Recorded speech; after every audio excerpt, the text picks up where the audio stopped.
Hey everyone, welcome back to How is the Market update for the Northwest Suburbs around Arlington Heights.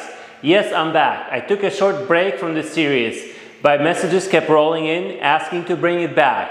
So here it is. By popular demand, let's jump right in.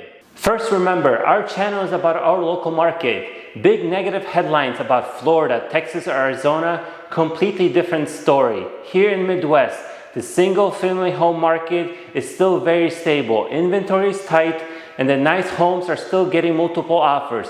Buyers are still searching for nice homes and still outbidding. Multiple offers are still very prevalent, and homes are still selling above asking prices. Sold prices. July average sold price was $545,000, about $30,000 lower than last month's. Totally normal for this time of the year. We usually see prices peak in the spring and then soften towards the end of the year. If you're selling right now, it's important not to price your home using the comparables from the spring.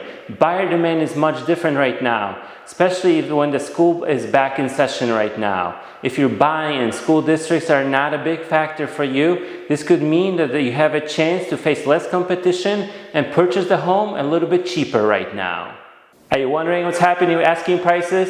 So average asking price last month dropped to about $542,000, down about $25,000. This is a classic, chasing the market. Spring listings that enter the market at too high of a price are making price cuts to attract the new buyers that are entering the market in the fall. So here's my favorite statistic, sold to asking price ratio. Today market is at 100.32%, down about full 1% from a month before.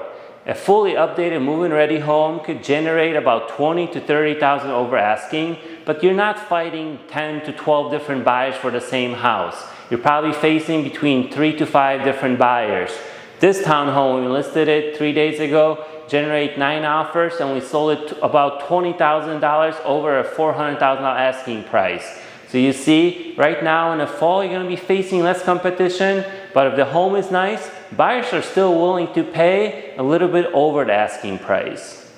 If you're looking to gain a little bit of insights in buyer activity, our showing time system registered about 4,654 showings in July, down about 10% from last month and 18% lower than 2 months ago. Showing per listings dropped to about 8, compared to about 12 to 13 showings per listings earlier this year. High interest rates at about 6.7% are slowing some of the buyers from doing showings in their area. When the rates drop, some of those buyers will return and they're going to register more showings. Hey, I really appreciate you guys watching this month's update. If you want to dive in a little bit deeper into any different numbers or you want to discuss a specific case scenario, don't be a stranger. Reach out, say hello. I love talking real estate, and I can't wait to see you guys in person. Subscribe to our channel, and let's talk soon.